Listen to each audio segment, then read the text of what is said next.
क्या आपने कभी सोचा है कि सांप यानी सर्पों की शुरुआत कहां से हुई थी? क्या ये धरती पर हमेशा से थे? पुराणों में एक रहस्यमयी कथा है जिसमें बताया गया है कि सर्प कैसे जन्मे, उनका जहर कहां से आया और क्यों उनमें से कई शिव जी के प्रिय बन गए। नमस्कार मित्रों, आज की इस दिलचस्प वीडियो में हम जानेंगे पुराणों में वर्णित सर्पों की उत्पत्ति की कथा, जिसमें दो स्त्रियों की इच्छाओं ने मिलकर नागों और देवदूतों की रचना की। यह कहानी न सिर्फ रोचक है बल्कि उसमें छुपा है एक गहरा संदेश।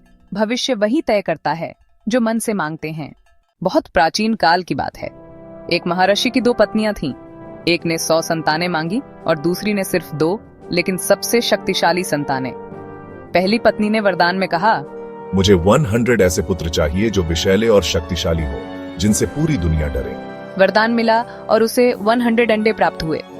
दूसरी पत्नी ने कहा, मुझे संतान कम चाहिए, पर वो सबसे अधिक शक्तिशाली हो, 100 संतानों से भी ज्यादा प्रभावशाली। उसके हिस्से में आए केवल 2 बड़े अंडे।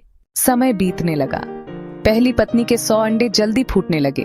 उनमें से निकले अद्भुत और विषधारी सर्प। इन्हीं में से एक था वासुकी, जो आगे चलकर भगवान शिव के गले का आभूषण बना। एक और था शेषनाग, जिनके सहारे भगवान विष्णु शेष शैया पर विश्राम करते हैं। पुराणों में जिन भी नागों का वर्णन है, चाहे वो तक्षक हो, कर्कोटक हो या धृतराष्ट्र, ये सभी उसी 100 अंडों से जन्मे नाग हैं। अब सवाल उठता है, उस दूसरी पत्नी के 2 अंडों का क्या हुआ? वो अंडे जल्दी नहीं फूटे, लेकिन अधीर होकर उसने एक अंडा समय से पहले तोड़ दिया। अंदर से निकला एक अधूरा शिशु, जो आगे चलकर अरुण बना, सूर्य देव का सारथी। दूसरा अंडा समय पर फूटा और उससे जन्मा एक ऐसा देवदूत, जो आगे चलकर पक्षियों का राजा बना, गरुड़। गरुड़ ने ही आगे चलकर सर्पों के साथ शत्रुता निभाई और अमृत के लिए देवताओं की मदद की।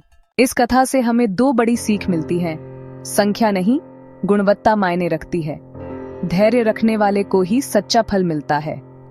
एक ने जल्दी की और अधूरा फल पाया, दूसरी ने धैर्य रखा और अमर गरुड़ जैसे पुत्र को जन्म दिया।